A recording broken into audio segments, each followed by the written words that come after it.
Probably worked our way up the beach a good half a mile. There's Sandy Point where we came out of the forest. And it's kind of just a beautiful moment right now. The sun is coming up over the hills behind us. It's kissing those waves out there with light beams. There was just a bald eagle sitting on top of that sea stack right there. Flew off. And we are approaching the first obstacle or set of bluffs that we got to get around at low tide. And it's just right around that corner over there. Sarah's already heading off in that direction. And really anxious. Listen to that. That's awesome.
Lot of very slick rocks. Gotta be very careful because combined with the seaweed and the moss and all the life all over the rocks, go for a fall and get hurt if you're not careful. We are around the first set of sea bluffs that presented an obstacle at high tide. On to the second.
This is what happens with years and years and years and years of waves pounding at a certain spot right here, wearing down these rocks. I bet you it'd be kind of cool when the water gets up and see it spill through here, and I bet you it just explodes through here at some point. This is awesome. I'm loving this.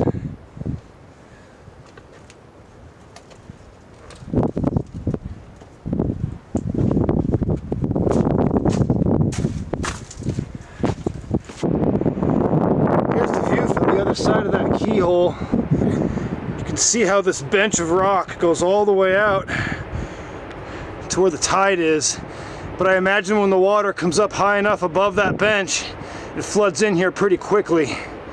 So that's why you got to make good time. And I think Cape Alava is just up around that bluff there. There's one more we got to get around, so the tide has probably changed by now, and we'll start making our way up this next beach here.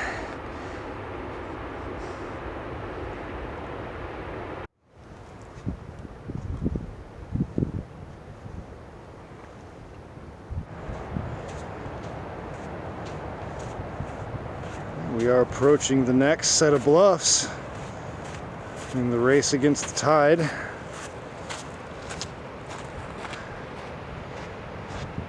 Over there, there's one bluff right there. There should be another point further up.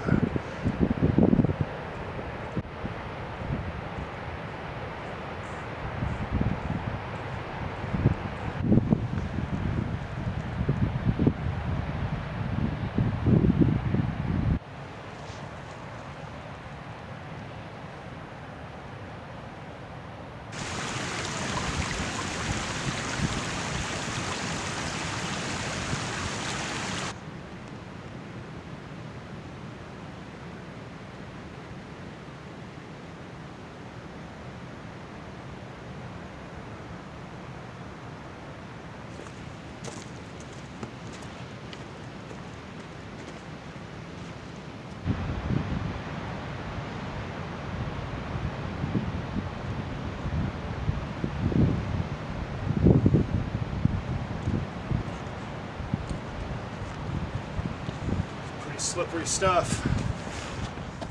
There's the trail marker on the other side of the most recent bluff we negotiated. I went around the front of it. Sarah took the trail, and we have emerged on the other side. And we're making our way up this next cove, inching our way closer to Cape Alava. Should be, I'm guessing, right up around that next point. Absolutely beautiful day.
Way down there is where Sandy Point is, and I think we're in the general vicinity of Cape Alava right now.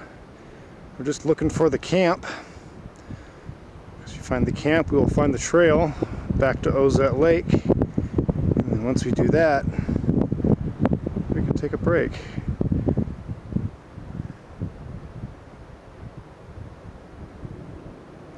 The sun is just starting to crest up over the top of us now and put a lot of light on everything. That is Ozette Island coming into view.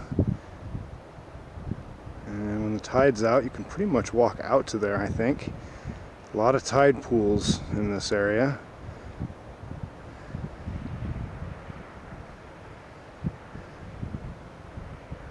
perfect lighting on this trip. Up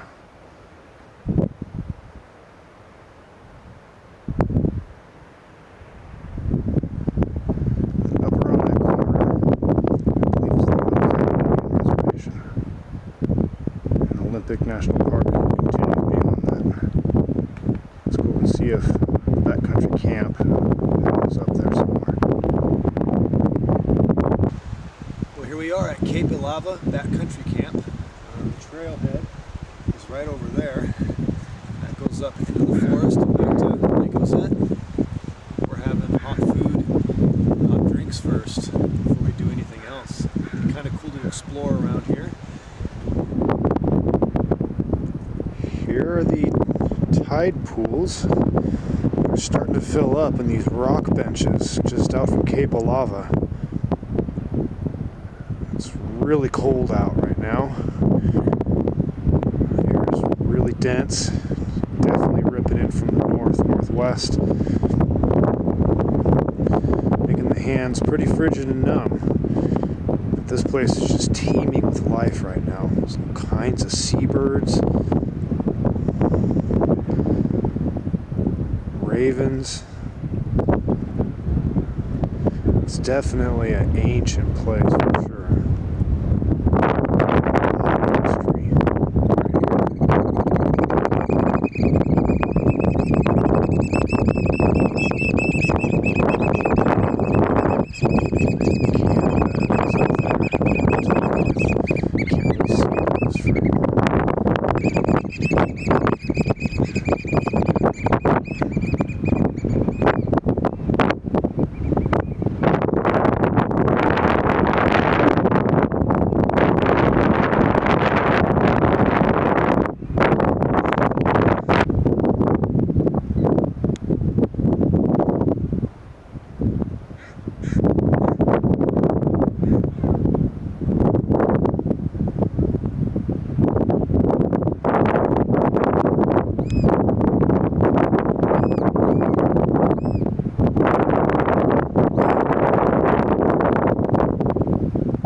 This is the view from our turnaround point. This is as far north along the coast we're going to go today. There's Ozette Island. All the tide pools around Cape Alava. Kind of out here on this sand point. More sea bluffs. Very nice sandy beach just north of Cape Alava. But I think we're getting close, or we are pretty much on the boundary.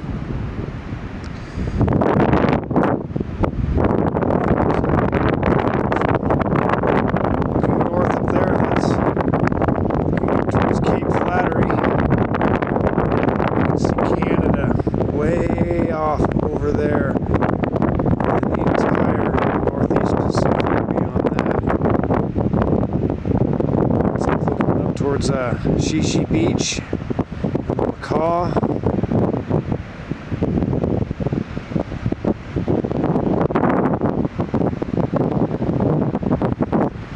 It's looking up towards the Ozette River.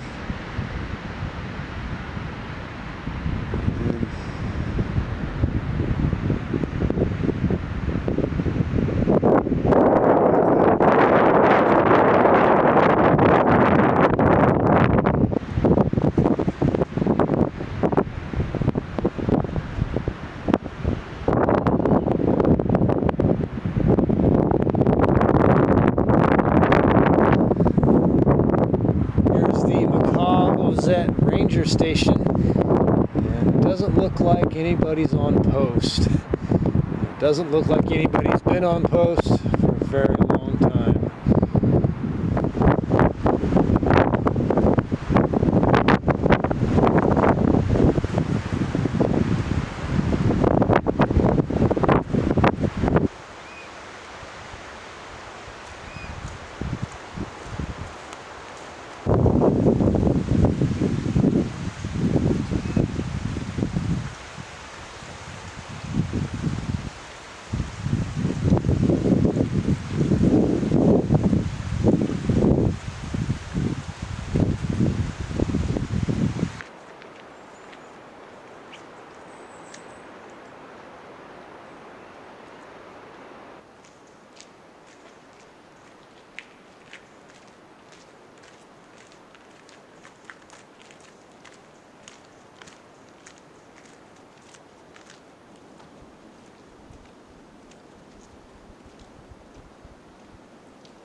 Very soon after you come up from the coast, you cross through Alstrom's Prairie, and it's actually more like a sedge and willow bog rather than a prairie.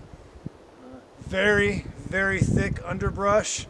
It's very spongy and moist, and the forest surrounding it is almost impenetrable brush. Like there's no going cross country through it. I wouldn't even try. Thank you, National Park Service, for the duck boards going through this area, because travel would be very difficult without it. A little bit past that first overlook of Alstrom Prairie, it opens up even more, bigger expanses. These aren't as thick with underbrush as the first one was. It's definitely really soppy though.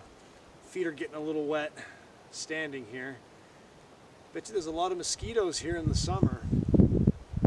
Another benefit to hiking it in good old winter time.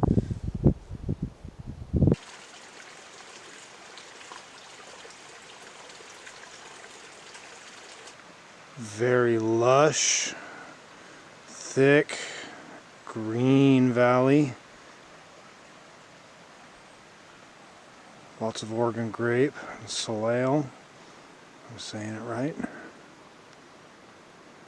Lots of duck boards. It'd be really hard to move through here without them.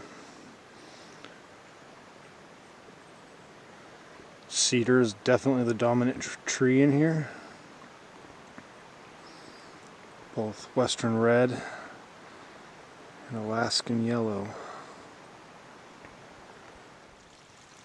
Here's a shot of the Ozette River.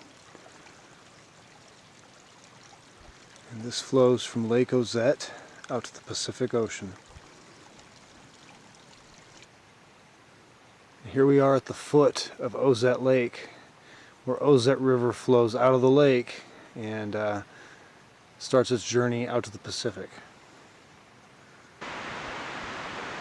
So after about 3.5 miles of walking over duck boards and gravel trails through a very thick and impenetrable cedar, hemlock, and spruce forest, you come out here at Lake Ozette, and it's a pretty peaceful and wild place, I have to say. I've been here only a handful of times, and it is the starting and ending point of the main triangle we pretty much did. It was 3 miles out to Sandy Point, roughly 3 miles up the coast, and then roughly 3.5 from Cape Alava back to the trailhead.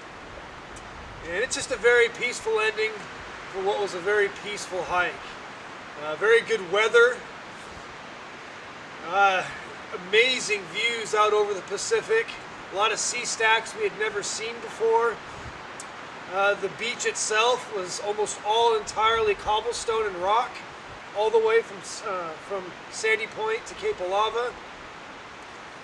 That ranger station was pretty cool at Ozette. You only find places like that in the Pacific Northwest, only along the Washington coast. The hike back through the forest had a lot more up and down than going in this morning. A lot of creek beds in there, a lot of springs, a lot of bogs. And then of course you got Lake Ozette here. It is one of 3 big lakes in Olympic National Park. Lake Crescent is one, But that has Highway 101 that goes along it. And then Lake Quinault down south, which also is pretty populated and has roads going along either side of it. I'd say Lake Ozette is probably the most wild out of the three of them. It really doesn't have any structures along its banks. Got a lot of cedar trees. That just reminds me of Alaska, or someplace that's beyond Washington State for sure. Definitely wild out here and quiet.